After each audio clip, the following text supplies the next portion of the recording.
ma rencontre avec le professeur Marchesso. Pâques 1973, dans un très joli moulin sur un des bras de la Charente. Une maison du XVIIe siècle merveilleuse où il venait pour se reposer et pour écrire également un livre qu'il avait intitulé « Et la racine dit à l'arbre ». J'ai connu Marchesso, j'ai eu la chance de connaître Marchesso dès ma naissance, puisqu'en effet il a sauvé mon père dans les années 40, c'est-à-dire avant ma naissance. Et quand mes parents ont eu des enfants, ils ont voulu leur donner un maximum de potentiel au niveau de leur santé. Donc il est vrai que j'ai eu la chance de ne pas connaître la vaccination, j'ai eu la chance de ne pas connaître la médication, j'ai eu la chance de connaître très peu la maladie et de savoir quoi faire lorsqu'elle était installée là. Et je me rappelle dans mon enfance d'être allé plusieurs fois avec Marchesso chez des patients que mes parents avaient, si vous voulez, trouvé, des patients demandeurs de cette naturopathie.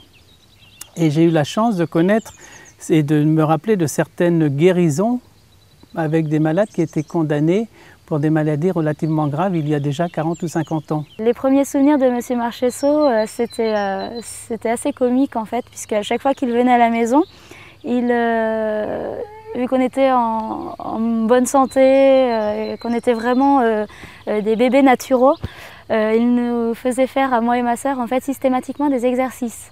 Les souvenirs après en vieillissant en fait sont super, quoi. Je le remercie vraiment beaucoup parce que c'est grâce à lui, je pense que je suis aussi en bonne santé, parce que finalement les exercices qu'il me faisait faire c'était vraiment pour me muscler aussi bien le dos, etc. pour que je sois en forme un maximum de temps en fait. Du coup, c'est ce qui m'a donné après l'envie. Moi, j'étais tout le temps dehors en train de faire des acrobaties, la roue, le pont, les rondades, etc. Je me souviens que j'étais intéressée, j'avais lu des brochures de Pierre qui m'intéressaient beaucoup par leur authenticité, leur simplicité et sa manière de voir la santé qui m'impressionnait beaucoup. Et j'ai téléphoné un jour chez eux, j'ai eu Colette Marchesso qui m'a dit il y a une conférence à Paris, j'y suis allée.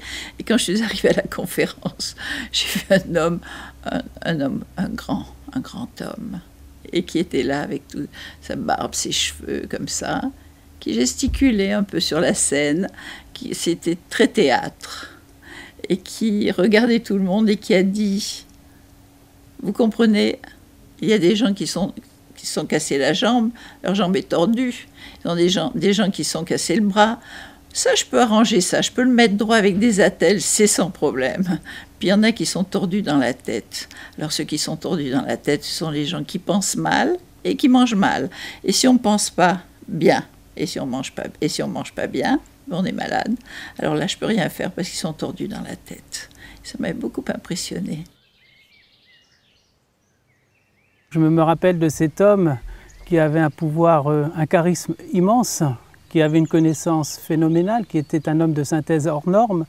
Et toutes ces consultations que j'ai vécues à travers lui quand j'étais enfant m'ont marqué à tout jamais, c'est une évidence. Nous réclamons en particulier que soit modifié le texte de loi sur l'exercice illégal de la médecine qui date de l'occupation, qui confère l'exclusivité des soins à une corporation, entre parenthèses médicale, ce que les législateurs de la Révolution de 89 avaient supprimé et qui crée une véritable dictature d'État dans un domaine scientifique, entre parenthèses, la médecine.